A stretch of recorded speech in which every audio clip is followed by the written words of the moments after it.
Vamos a tomar contacto con Héctor Polino, de Consumidores Libres, porque recién hablábamos lo que aumentó la canasta de Pascua. Entonces uno dice, en este contexto, donde la gente no tiene plata, casi un 100% aumentaron las cosas de Pascua. Héctor, buenas noches, ¿cómo te va? Buenas noches, muy bien, gracias. ¿Cómo estás vos? Bien, explícanos estos aumentos de la canasta de Pascua. Sí, efectivamente, son aumentos realmente desmedidos, porque los salarios de los trabajadores no aumentaron en la misma proporción, como tampoco los saberes de la clase pasiva. Sí, pero estos además son aumentos que van más allá de la inflación y casi te diría más allá del dólar. Es el 70% de los jubilados de nuestro país. Y han habido aumentos muy significativos. Por ejemplo, el filé de merluza pasó de 240 pesos a 370, con un 54% de aumento. Por ejemplo, el abadejo, el filet, pasó de 390 a 850%. Héctor, ¿hay un porqué? Con un 117%. ¿No? ¿Se puede explicar, no sé si nos escuchás, Héctor, pero ¿se puede explicar este aumento y tiene alguna consecuencia la pandemia y el coronavirus en este aumento o es especulación? Y es claramente especulativo. Vos fijate que en periodos normales la Argentina tenía un proceso inflacionario altísimo a tal punto que habíamos consolidado el tercer lugar en el mundo, solamente superado por dos países.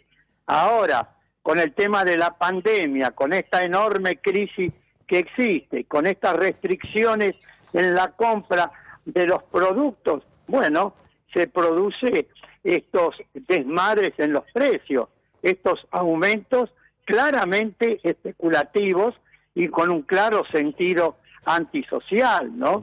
Y ahí es que yo vengo bregando a que el Poder Ejecutivo Nacional haga cumplir las normas legales vigentes y se acentúe la tarea coordinada con los distintos gobiernos provinciales e incluso municipales en el control de los precios en los distintos negocios de proximidad y también en las grandes cadenas de supermercados, tanto minoristas como mayoristas, ¿no? Héctor, te pido para frenar estos aumentos indebidos, Héctor, ¿me escuchás? de precio.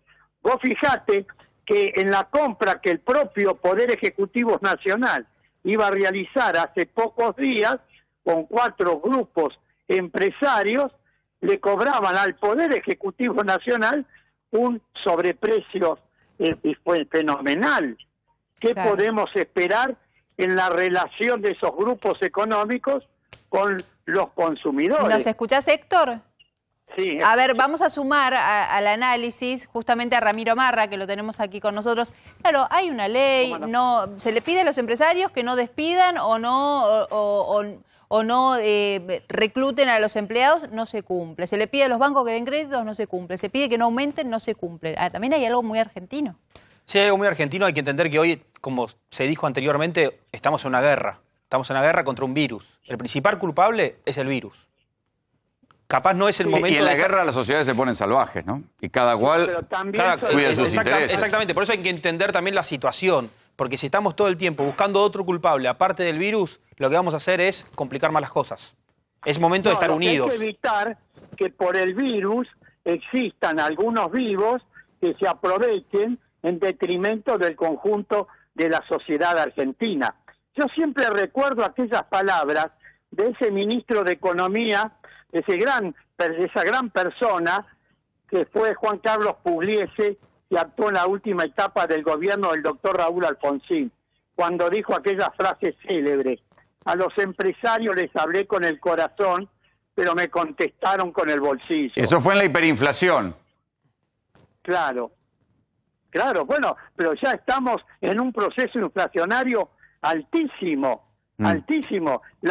Solamente superan a la Argentina 2 países en el mundo por el proceso inflacionario que vivimos. A ver, esperemos un cachito, Héctor.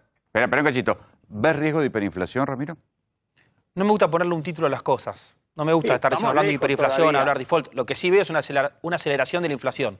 ¿Que eso puede hacer tener una inflación más alta que el año pasado? Sí, puede pasar. Que ya venía alta. Exacto, hiperinflación, si no tenemos que estar debatiendo cuánto es hiperinflación. No creo que eso ayude también a la, Es a que la a sociedad. principio de año se decía, si vamos a usar la maquinita, era claro, todos los economistas los teníamos aquí en el piso, decían, si se usa la maquinita se cae en hiperinflación y ahora la maquinita se está usando.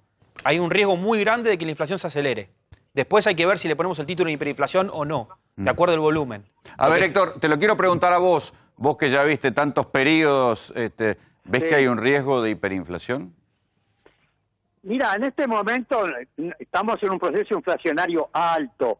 Yo creo que el gobierno, que está muy preocupado y está actuando minuto a minuto, está tomando las medidas para frenar. Yo creo que no vamos a llegar a ese proceso hiperinflacionario, pero tenemos que evitar que los índices de inflación sigan aumentando. Estamos lejos de un proceso hiperinflacionario, pero si seguimos así y el tema de la cuarentena se prolonga en el tiempo, sin saber cuándo este proceso va a terminar, bueno, vamos a terminar con un proceso inflacionario que lo llamemos como lo llamemos, va a ser muy, muy alto, que va a afectar fundamentalmente a los sectores sociales de la clase media, de la clase media, de la clase media baja, y ni que hablar de los trabajadores que están en relación de dependencia.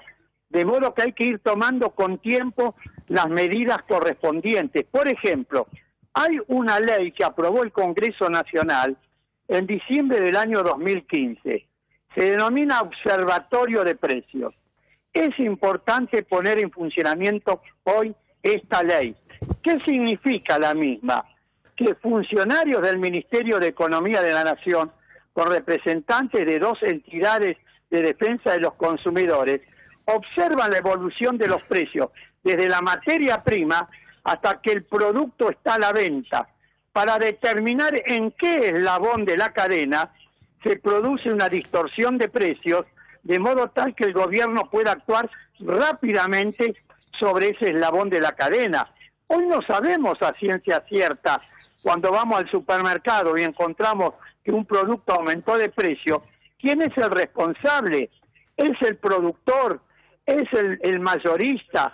¿Es el fabricante? ¿Es el minorista? ¿Es el transportista? No lo sabemos realmente. Héctor, Entonces, te agradecemos mucho el es contacto. Fundamental. Como también aplicar, reglamentar rápidamente la ley que se denomina de góndolas. Sí. Para Héctor, ¿me permitir escuchás? una mayor... Ahí bueno, tenemos un problema de audio con Héctor Polino. Te quería preguntar, Ramiro, la pulverización de puestos de trabajo es uno de los escenarios posibles, bueno, frente al corte de la cadena de pago, la recesión, pero por otro lado está la prohibición de despedir. Estas dos cosas se dan de patadas. En algún momento esto va a entrar en crisis. Sí, lo que pasa es que Son dos realidades diferentes. hay un factor que nadie está midiendo, que es el trabajo informal. El trabajo informal no se avala en la ley. Como no se avala en la ley, ya se perdió. Y otra consideración son los monotributistas. Hoy escuchaba que había 150.000 peluqueros. Claro. Que Que además no es gente 150.000 que esté peluqueros se acostumbrada quedó de trabajo. a ir a pedirle plata al Estado, Perdón. ni planes, ni nada. Peluqueros que dan trabajo a un montón de asistentes, es enorme el circuito. Exacto, es una cadena de pagos laboral. ¿Vos ves como Héctor Polino pura especulación en los precios inflados o ves necesidad de las empresas también? Yo veo una realidad económica muy grave, muy profunda, que no estamos acostumbrados. Siempre vivimos de crisis en crisis en Argentina, pero esto es más que una crisis. Sí, y además las situaciones de guerra generan que se retraiga la oferta y eso hace que suban los precios. Entonces seguramente se está produciendo menos en la Argentina y esto también va a tener un impacto sobre los precios. Totalmente, hay hábitos de consumo que cambian también. Entonces la oferta y la demanda también genera otra variación de precios. El tema del transporte también genera distorsiones en los precios. Empieza a haber un montón de factores que nadie los imaginaba. Esto en economía se llama un cisne negro, algo que nadie vio venir. Y nunca había sucedido hasta ahora. Nunca había sucedido. Ramiro, gracias por venir. Gracias, Muchas gracias a ustedes. Ramiro.